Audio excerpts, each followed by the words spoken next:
With craft lipstick, it's easy to make your own customized lipsticks in just a few minutes. Here's how it works.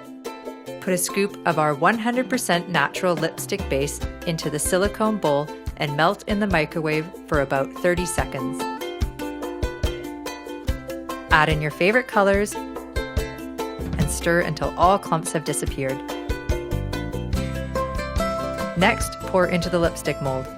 Make a spout with the mixing bowl to avoid any spills.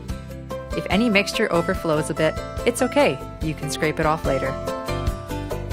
Put the lipstick mold into the freezer for 15 minutes to set. Once it is set, remove from the freezer. Scrape off any overflowed lipstick mixture with a spatula. Remove the top of the mold. Twist the lipstick tube up as far as it goes. Gently push down the lipstick tube on top of the bullet and carefully lift the lipstick out.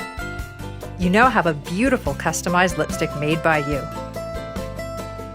Try out different color combinations to create your perfect shade.